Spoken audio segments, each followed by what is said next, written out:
Kung ang mapapangasawa mo, dalaga o binata, ha? Ay OFW o seaman, magtrabaho ka, magplano ka magtrabaho, magnegosyo ka, huwag kang maging dependent lang na yung asawa mo, 2 months ka lang nakakasama at nag-e-enjoy sa bawat taon, tapos 10 buwan na sinisiklot-siklot ang mga alon sa gitna ng dagat. Kung talagang mahal mo ang asawa mong seaman, huwag kang maging dependent lang. Magtayo ka ng tindahan, mag-buy and sell ka, magnegosyo ka. Kung meron kang mga anak na inaalagaan pa, na kailangan nasa bahay ka, marami na ngayon na home-based negosyo. Imbes bumili ng mga alahas at mga sapatos, bumili ka ng magandang computer, maghanap ka ng magagawa mong negosyo online.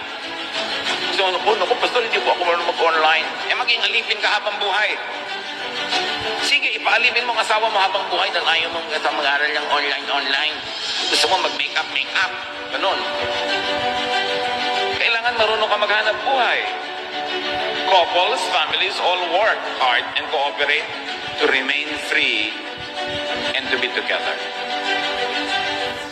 Pag meron kayong part of the family na ang tagal-tagal lang nagtatrabaho abroad, hindi makauwi-uwi, may kasalanan din kayo doon.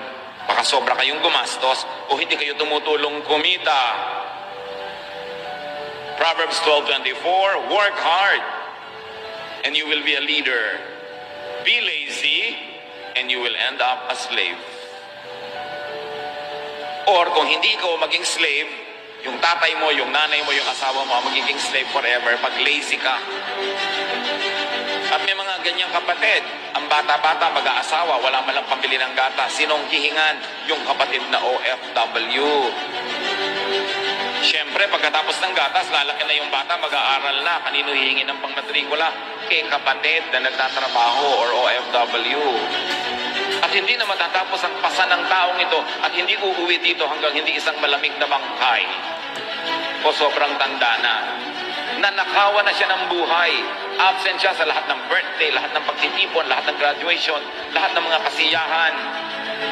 Dahil hindi na siya makauwi-uwi sa gastos ng kanyang mga sinusuportahan. Is that the way to love people? Everyone should contribute to the group income by making money.